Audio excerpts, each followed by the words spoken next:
wa bihamdih. Assalamualaikum warahmatullahi wabarakatuh.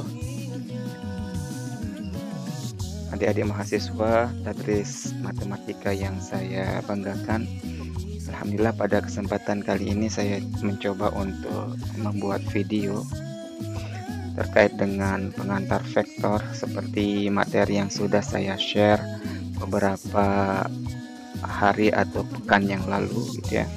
Jadi di situ ada beberapa hal yang telah disampaikan, diantaranya besaran vektor, penjumlahan vektor, analisis vektor, perkalian vektor, bahkan ada beberapa materi yang agak advance gitu ya, kayak kurl, divergensi dan sebagainya. Nah, sekilas tentang besaran ada dua ya, ada besaran skalar sama besaran vektor. Yang mana pada intinya kalau besaran skalar itu besaran yang hanya memiliki nilai saja, sementara besaran vektor di samping dia memiliki nilai, dia juga punya arah gitu ya. Ini beberapa contoh yang bisa Anda lihat untuk besaran skalar. Di antaranya ada waktu, suhu, volume, kelajuan atau laju ya, energi. Nah, ini semua merupakan besaran skalar. Jadi skalar tidak tergantung sistem koordinat, tidak tergantung kepada arah mana gitu ya yang ditempuh. Misalnya waktu ya, waktu yang dibutuhkan misalnya 5 jam, ke arah mana waktunya yang nggak ada gitu ya. Beda halnya kalau perpindahan, kecepatan gitu ya. Kalau kita berpindah kan butuh acuan dari mana posisi awal ke posisi akhir. Misalnya saya berjalan 5 meter, jadi saya berpindah dari posisi awal sepanjang 5 meter ke arah mana yang harus jelas, apakah ke arah timur, barat, selatan, timur laut, barat daya, atau tenggara. Itu perlu untuk kita sampaikan gitu ya. Jadi penting untuk besaran vektor ini harus kita nyatakan dalam arah. Nah, seperti yang ada pada layar atau pada monitor gitu ya, bagi yang pakai laptop atau komputer, misalnya P ke Q gitu ya, ini adalah lambang dari vektor ya. Jadi ini pangkal, ini ujung. Biasanya ujungnya ditandai dengan tanda panah ya, seperti ini. Nah, kemudian arahnya ya menunjukkan ke sini ya. Kalau kita berasumsi dengan menggunakan arah mata angin, berarti ini ke arah mana nih? Ke kanan atau ke arah, biasanya kalau mata angin ini ke arah timur gitu ya. Nah, PQ ini merupakan besaran vektor ya. Biasanya untuk panjangnya ya kita tulis sebagai tanda mutlak karena nilainya selalu positif gitu ya, PQ ya. Jadi untuk mencari panjangnya ya kita cari saja nanti PQ-nya berapa gitu ya. Nah, kadang-kadang notasi vektor itu ditulis pakai huruf tebal gitu atau huruf miring. Tapi biasanya kalau kita yang menggunakan tulisan tangan, karena kadang tulisan kita miring atau susah untuk kita tebalkan atau tipiskan ya, kita kasih aja tanda panah di atas gitu ya. Oke. Nah, untuk catatannya kita lihat di sini ya. Jadi mungkin nanti di beberapa, untuk yang di slide ini beberapa notasi vektor ya kita pakai huruf tebal gitu ya. Tapi untuk penulisan tugas dan ujian pakai tanda panah di atas saja ya, seperti ini. Semoga bisa dipahami ya. Oke, ini juga beberapa hal yang penting ya. Jadi dua vektor ini misalnya A sama B, apakah sama? Sama. Kenapa? Karena arah dan besarnya sama. Nah, untuk yang tidak sama seperti apa? Nah, misalnya A dan B, walaupun ukurannya sama misalnya ya, sama-sama 2 satuan gitu ya, cuma arah B-nya beda dengan A.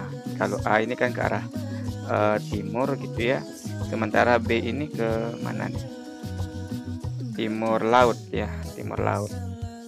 Kalau ke sini itu namanya tenggara gitu ya. sambil diingat-ingat arah mata angin. Kemudian yang kedua ya, sama-sama arahnya, sama-sama ke timur, hanya saja panjang B lebih besar dibandingkan panjang A. Jadi A dan B tidak sama. Kemudian yang ketiga, besar dan arahnya berbeda. Nah, ini kita lihat A-nya 2 satuan, B-nya 3 satuan, hanya arahnya ke timur, sementara B arahnya kemana nih? Ke timur laut. Jadi berbeda ya. Nah, jadi dua vektor dikatakan tidak sama jika seperti ini. Besar sama arah berbeda, besar tidak sama arah sama ya. Kemudian besar dan arahnya berbeda. Kapan dikatakan sama? Kalau arah dan besarnya sama. Ini perlu diingat kata kunci ini. Cukup diingat satu ini saja, yang lain tentunya akan tidak sama secara mudahnya. Oke, kita lihat di sini ya. Jadi ini adalah contoh ilustrasi bagaimana salah satu contoh ya aplikasi atau kejadian sehari-hari. Misalnya orang mengendarai mobil ke arah kiri sejauh 10 meter, jelas arahnya ke kiri ya. Misalnya ada kelelawar terbang gitu ya, dia terbang kemana nih, ke arah mana nih ya, ke arah mana nih? Ke arah timur laut. Jauh mana? 15 meter. Atau bisa kita katakan 15 meter dari sumbu X dengan sudut 30 derajat. Bisa juga seperti itu ya. Nah, besaran vektor seperti yang sudah kita tekankan tadi, yaitu mempunyai nilai dan arah. Sedangkan besaran yang mempunyai nilai tapi tidak memiliki arah disebut besaran skalar ya. Ini sengaja diulang-ulang supaya Anda ingat gitu ya. Nah, ada pun contoh-contoh besaran vektor seperti ini ya, perpindahan ya. Kita lihat di situ ada monyet atau apalah itu ya, boneka berjalan ke kanan sejauh 20 meter. Kemudian ada kecepatan anjing ya, yang berlari misalnya 5 meter per sekon ke kanan. Cepat sekali ya, 5 meter dalam waktu 1 detik. Kemudian percepatan citah atau macan gitu ya, 10 meter per sekon kuadrat ke kanan. Jadi percepatan itu perubahan kecepatannya. Jadi perubahan kecepatannya itu 10 meter per sekon gitu ya. Kemudian gaya ya, kita lihat di sini ya. Jadi gaya itu juga termasuk besaran vektor. Nanti ada istilah momentum ya dan sebagainya. Kalau besaran skalar misalnya jarak, kelajuan, energi dan lain-lain, banyak sekali ya. Oke. Nah, ini yang penting. Jadi operasi matematika untuk vektor seperti ini ya. Jadi ada jumlah, ada selisih vektor, ada operasi kali. Nah, sementara untuk penjumlahan atau selisih bisa juga kita gambarkan baik dengan menggunakan metode jajar genjang, segitiga, poligon, atau kita uraikan nanti dalam sumbu X dan sumbu Y. Nah, misalnya A, B. Nah, kalau kita mau menjumlahkan A, B, berarti ini resultannya A tambah B. Saya jadi kalau metode jajar genjang ya tinggal kita buat proyeksinya gitu ya. Nanti tinggal kita tarik dari pangkal sampai ujung proyeksi yang kita gambar. Ini untuk kalau A min B ya seperti ini. A-nya ke sini kan, B-nya ya yang harusnya ke atas jadi ke bawah gitu. Kalau dia min, jadi lawannya. Jadi resultannya seperti ini. Nah, untuk besarnya bisa kita menggunakan persamaan ini. A kuadrat tambah B kuadrat plus 2AB cos theta. Untuk selisihnya ya tinggal kita kurangi saja gitu. Gampang lah insyaallah. Nah, ini kita lihat ya. Ya, kita lihat di sini jika vektor A dan B searah ya, maksudnya dia akan membentuk sudut 0 derajat. Misalnya A ya, A ke sini ya. B-nya misalnya A-nya ke sini ya, B-nya juga searah A gitu kalau 0 derajat. Kalau vektor berlawanan arah ya berarti A-nya ke sini, B-nya ke sini gitu, saling meniadakan ya. Kemudian vektor A dan B saling tegak lurus, tentunya sudutnya akan membentuk 90 derajat. Nah, kalau dia seperti ini tidak perlu kita pakai sudut ya. Kalau 0 derajat tinggal jumlah aja gitu. A tambah B, kalau 180 derajat berlawanan ya tinggal langsung kita kurangi. Nah, kalau membentuk sudut ya kita pakai Pitagoras.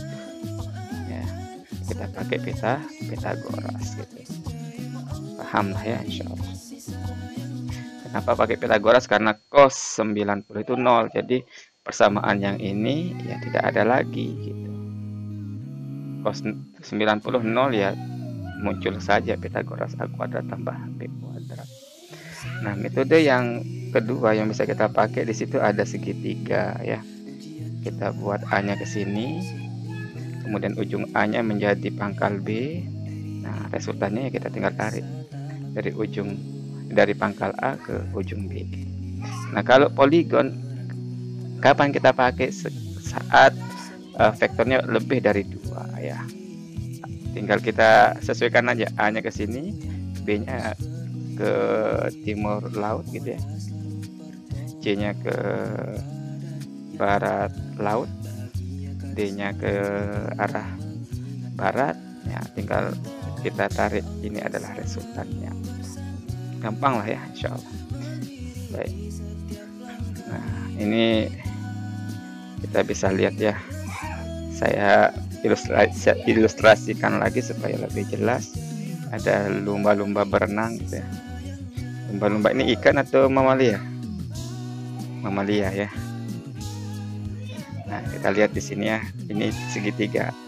P1-nya ke sini, jadi ujung P1 kita jadikan pangkal untuk V2. Nah, tinggal kita tarik dari pangkal P1 ke V2. Kemudian untuk jajar genjang kita buat proyeksi dia A, kemudian B. Oh, ini yang poligonnya, poligon ya, ini poligon ya, sama saja ya, ini yang poligon. Jadi misalnya kalau ada vektor A ke sini, vektor B nya jadi ujung dari vektor A, begitu juga yang C, jadi dari ujung vektor B jadi pangkal vektor C, dari pangkal vektor C ini menjadi ujung vektor C menjadi pangkal vektor D. Nah, kalau sampai sini ya tinggal kita tarik saja resultan. Ini jajar genjang ya. Jadi kita gambar dulu dua-duanya menjadi pangkal, P1-nya ke sini, P2-nya ke sini. Nah, tinggal kita buat proyeksinya P2, proyeksinya P1. Nah, titik pertemuan dari proyeksinya itu tinggal kita tarik sebagai resultan P1 P2. Tapi saya melihat sih lebih enak yang segitiga ya, lebih simpel gitu. Sebenarnya poligon ini juga sama ya, metode dengan segitiga. Hanya saja kalau segitiga vektornya hanya 2. Baik ya. Nah, ini contoh penjumlahan 5 vektor. Kita lihat di situ ya. Misalnya A, B, C, D, E. Nah, resultannya ini. Mau yang mana saja duluan sama saja. Yang penting benar-benar ya.